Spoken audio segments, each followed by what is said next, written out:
Hey there, I'm Lindsay Dreyer, and this is the Happy Agent Co. podcast, the real estate podcast for real estate agents and team leads who want to build a business that actually feels good. I've been in real estate for over 20 years, and I created this show because I was tired of the same old one-size-fits-all advice. Each week, I share my tips and strategies along with guest interviews that feature agents who are building a life and business they love. If you're done following outdated advice that does not fit your life and you're ready for a smarter, more human way to grow your real estate business, you're in the right place. Welcome to another episode of the Happy Agent Co. podcast. I am your host, Lindsay Dreyer, and I am so excited you're here.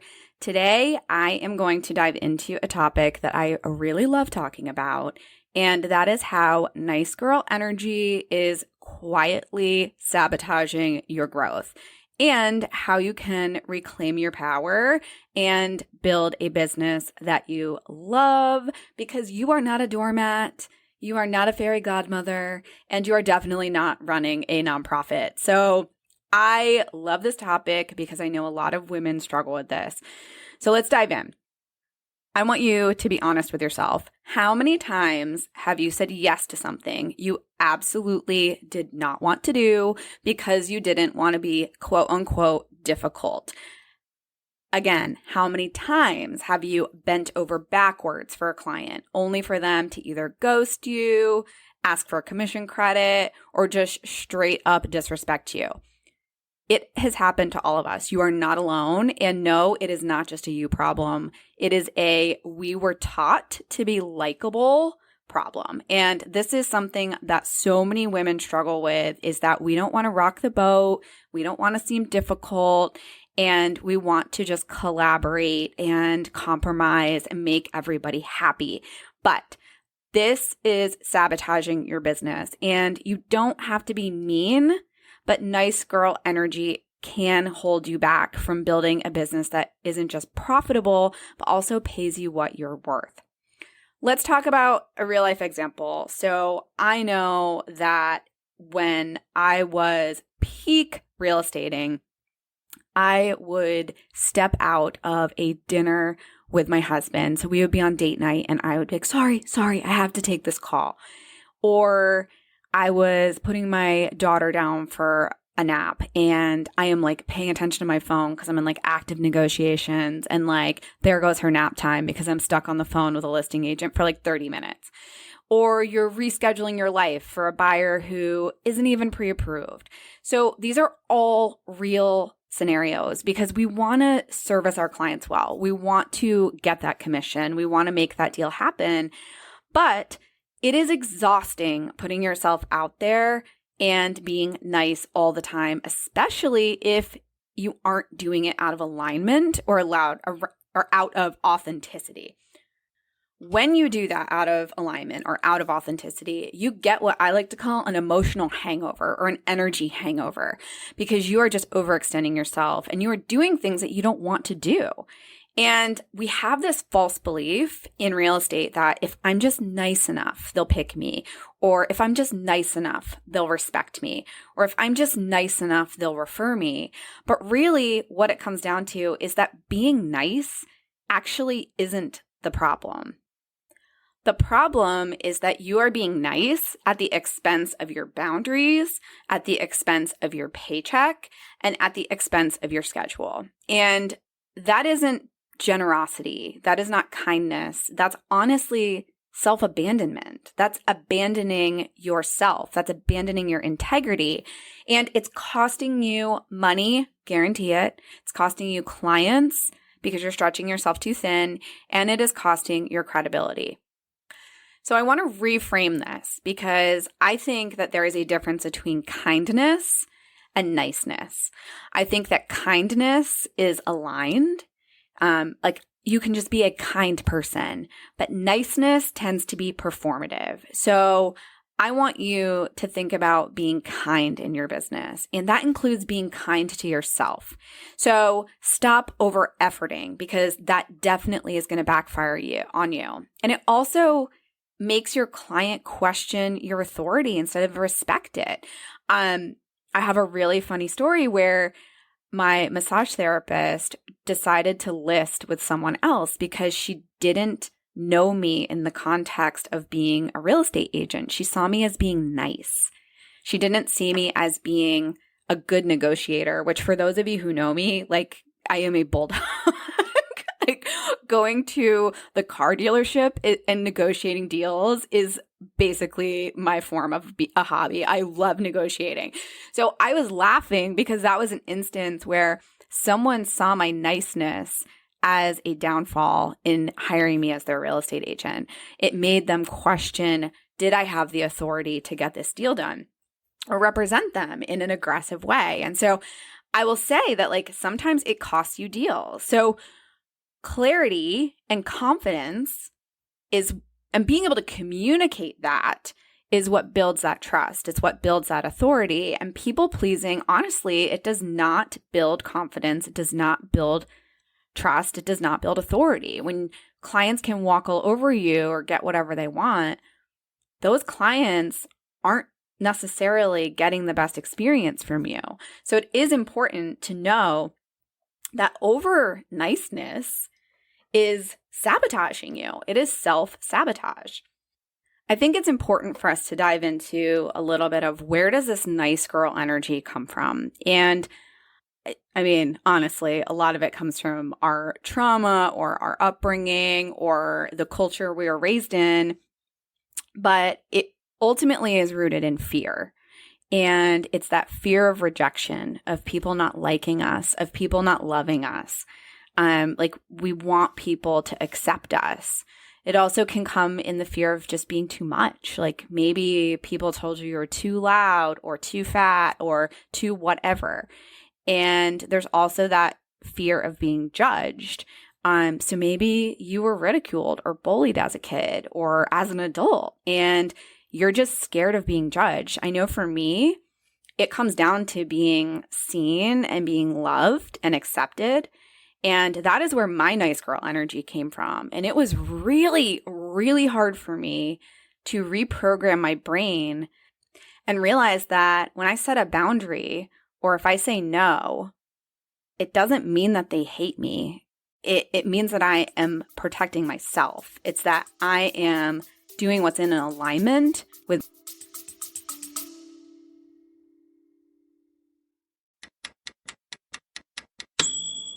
If you're listening to this and thinking, I wish someone would just help me figure this out, that is literally what I do. I offer one-on-one coaching for agents, team leads, and brokerage owners who want a business that actually fits their life. No trendy tactics, no burnout, just clarity, systems, and support. Book your free discovery call at happyagent.co/coaching. Also, link is in the show notes. Now, back to the episode. Myself.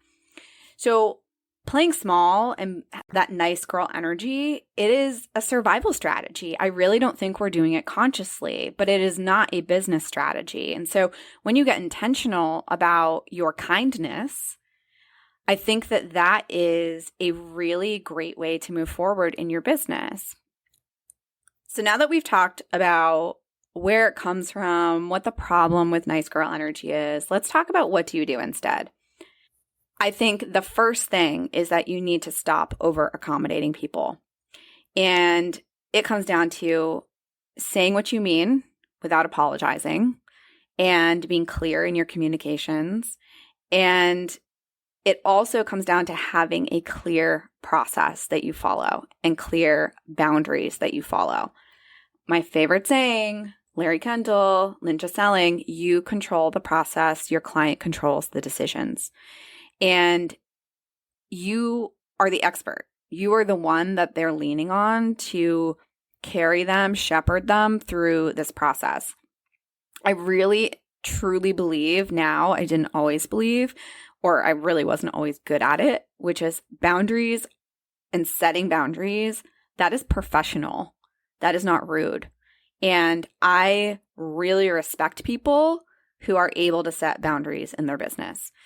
So whether that is times you are available, days that you work, how many properties you will see at one given time, how you handle offers, how you handle open houses, whatever boundaries you feel like you need to set, you need to set them. And my clue is I will take a beat and it will be something like, I don't want to do this, or I feel like this is a bad idea, or I knew I shouldn't have taken this. Like, how many times has that happened where you meet with a client and you're like, oh, shoot, I shouldn't have taken that client.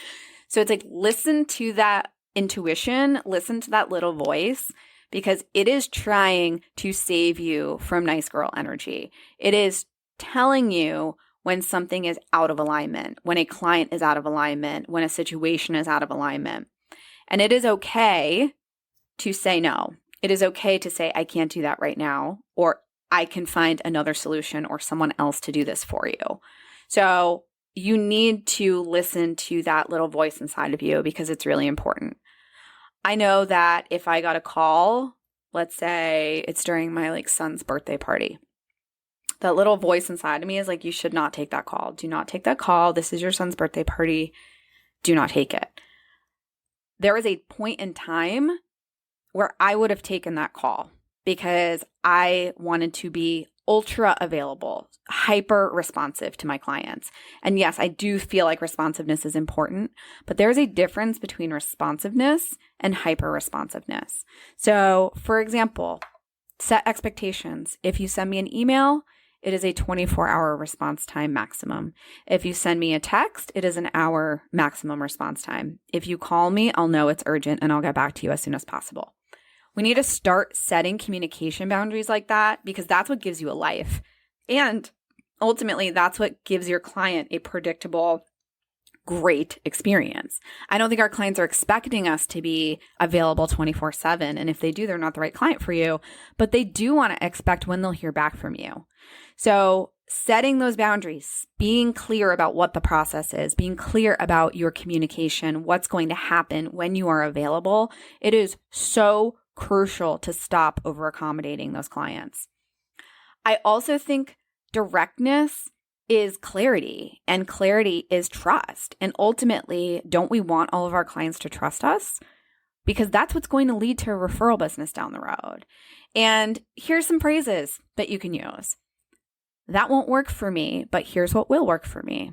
I am fully booked that day, but let's look at next week. Here's how I can work best for you so you can get the best results.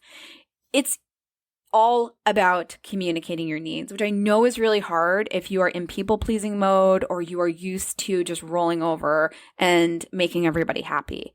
But it is time that you make yourself happy and stop just exhausting yourself. Like, your emotional, physical, mental energy is too important. And I guarantee you will see the results. Another place I see nice girl energy really shoot people in the foot is compensation, the commissions that you are charging. Your pricing is not a negotiation most of the time. It is a reflection of your value that you bring, your skills, your experience, and honestly, your ability to get results for that client. And if you have to explain your value or you feel uncomfortable explaining your value, it means that you are not owning what you are charging. I really feel like discounting your commission, no matter what you charge, is people-pleasing in disguise. It's basically like, I am not worth whatever I am charging you. And I don't know about you, but anytime I take a discount on what I am charging, it leads to me overworking, or actually probably both. It leads to resentment. So I'm overworking and I'm resentful because I shouldn't have done it. I feel like it's like Murphy's Law, right? We go out of town and we get lots of clients, but it's the same when you discount a commission. It's going to be like your hardest deal. So don't do it if there is not a strategic business reason for doing it. Here's some phrases that I would like you to practice the answers to. Here's how I'm compensated and why it's worth it to you. This is my commission and I don't discount my service, and here's why. You're hiring me to make you more money and get you better results, and that's exactly what I'm going to do. And lastly, if you're looking for the cheapest option, unfortunately, that's not me, but if you're looking for the best outcome, I'm your woman. It infuriates me to see how many women undercharge for their services. That is like one of the biggest things I talk to about coaching clients is I have them pull their look back and commission rates.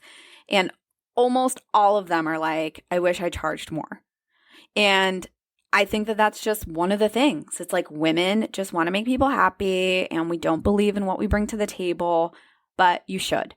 You don't go to your doctor or your lawyer and ask for a coupon. So I want you to stop treating your expertise and your time and your energy like it's something that's on Facebook Marketplace, like it's up for negotiation, because it really isn't. You are delivering a incredibly professional service that delivers a shitload of value. And you should not ever second guess yourself, and you shouldn't let nice girl energy get in the way of that. Playing small does not serve you, and it absolutely doesn't serve your clients. And every time that you shrink to make someone else feel comfortable, you are robbing the world, your clients, and yourself of your full impact. And you don't have to be mean to be powerful. You just have to stop apologizing for taking up space.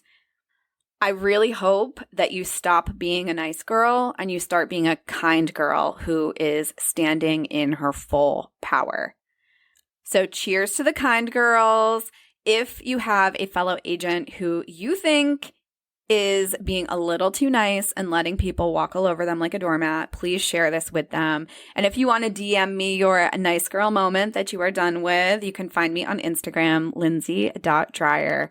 And I really hope that this helps you step into your power because, girl, you are amazing. Until next time, stay happy. Hey there, quick favor. If you enjoyed today's episode, would you take a few seconds to leave a quick review? It would mean the world to me.